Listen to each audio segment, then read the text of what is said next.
Hey, what's going on, everybody? Today we're going to be looking at this right here. This is a kind of mid-fi, upper mid-fi.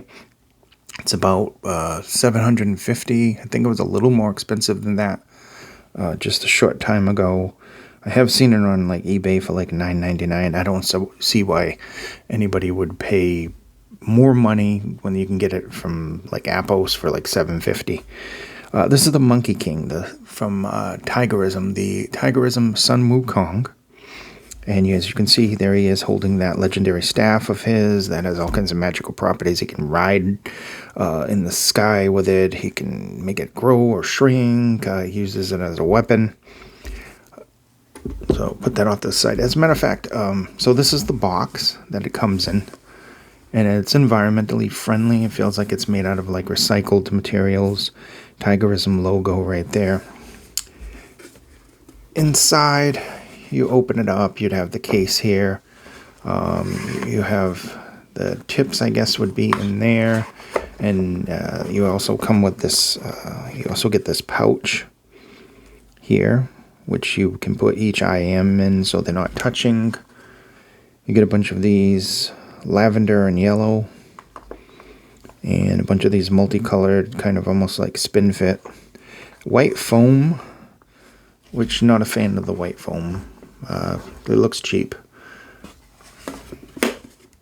Now, inside you also get this case, nice open case. I got the mediums out because that's what I use. You get this beautiful cable. Wow, I don't think you can really see that, but there's gold flake inside of it. Really sturdy cable, very plasticky. Doesn't tangle very much. Even if it does, you just pull it apart very easily.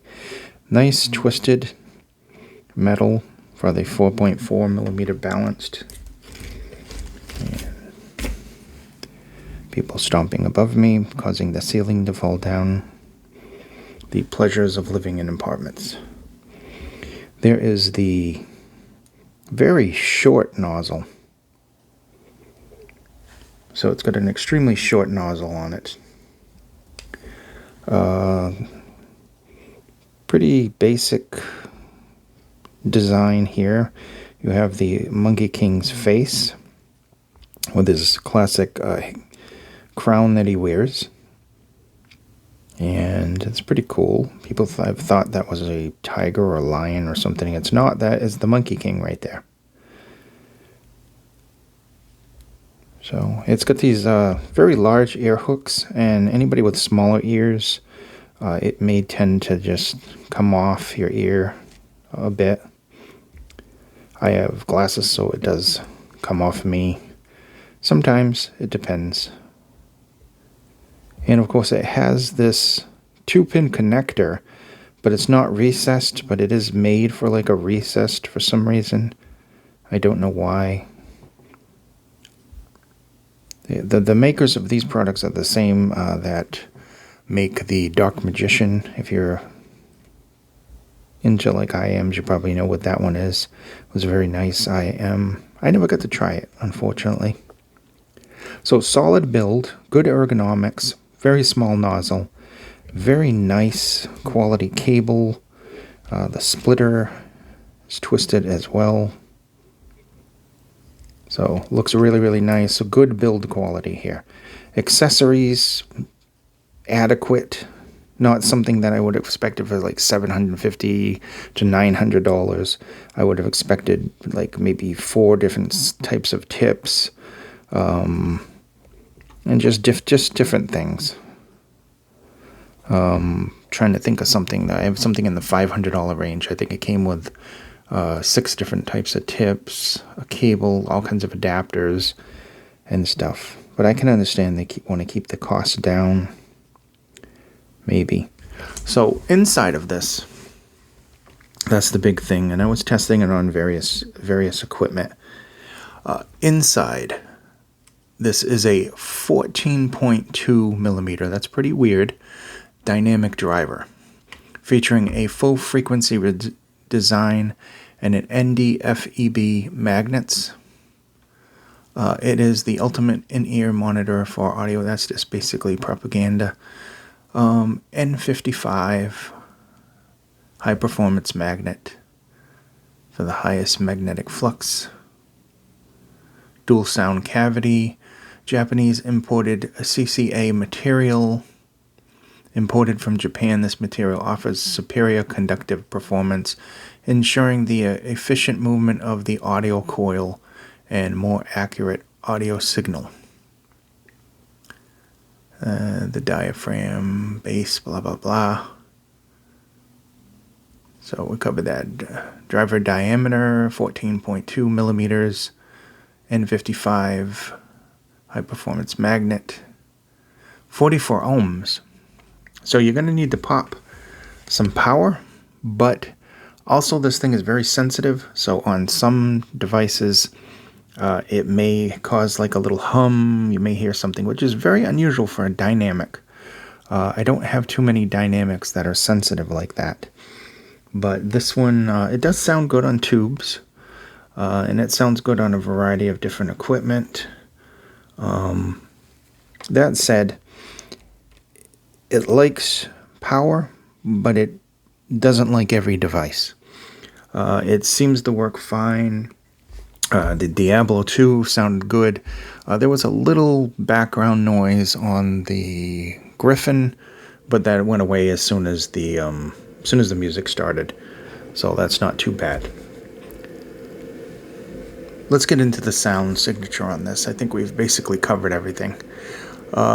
Based on comfort, it was comfortable for me.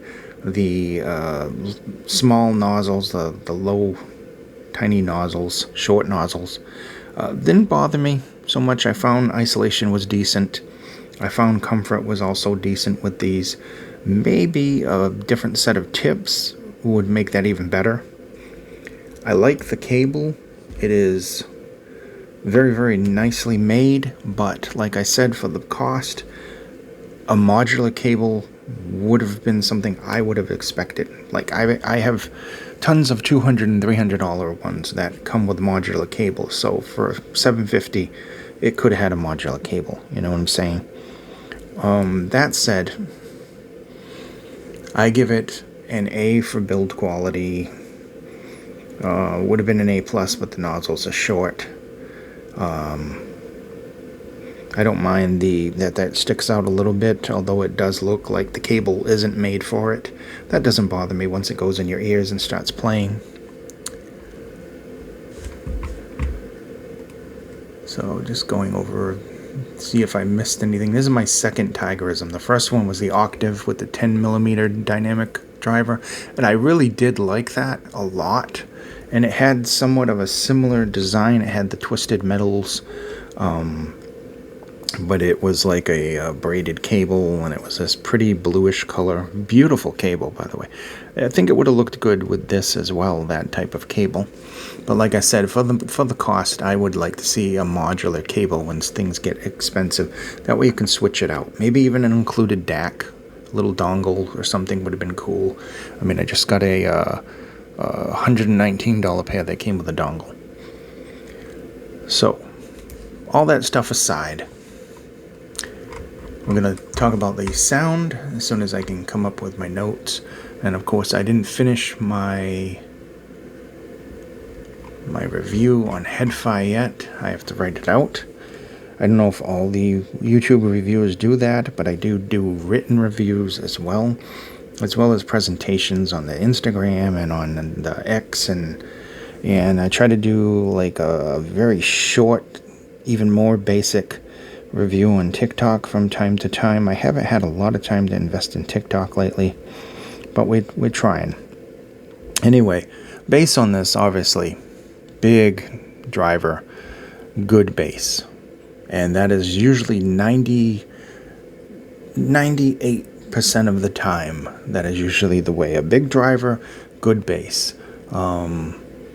There are a few that had big drivers. There was something that had a 14, I think it was a pair of wireless, but they really didn't have that much bass. I was really just shocked. These, though, bass, good, wide, deep, super controlled.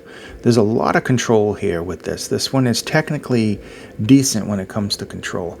And sound-wise, extremely engaging and rich sounding, velvety, smooth transitions, except for when it comes to the treble. We'll get into that in just a minute. Bass, deep, sub-bass, very, very good. You can hear the rumble. It depends on whatever you're listening to. The more rumble there is in what you're listening to, the more it's going to be there. Definitely no need for X-bass with this whatsoever. X-bass helps out a little bit with this. I do like that on this one. X-bass, not so much. Sounding on the tube, I think the tube enhances the sound of this just a little bit. Sounds a little bit better on the tube. I have another tube player, but that's on the other side. This one's a hybrid. Sounded really good on the Hi-Femin. It sounds okay on the V6. And over here, I don't know if you can even see that. The Fosse audios, the 01 and the 02, I liked. I liked it on warmer sources, but it didn't sound bad on brighter sources either. It just had a really, really good kind of sound. Now, listening to the bass and sub-bass and everything has an impact. It has a decent amount of speed.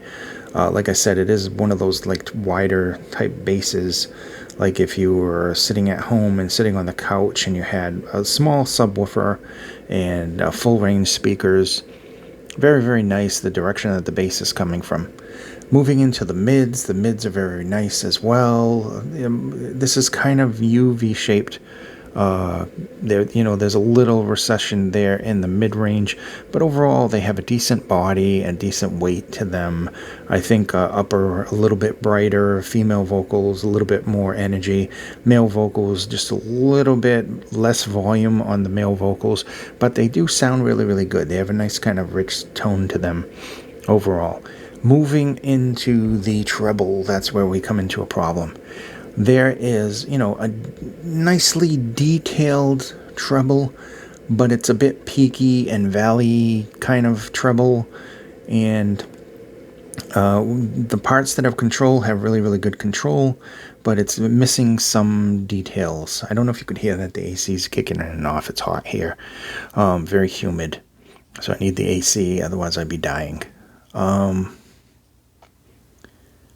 Yeah, just overall, there's peaks and valleys. Now, I don't take into account the charts. I do not look at the graphs at all for any of these until I come across a problem. I listen to them.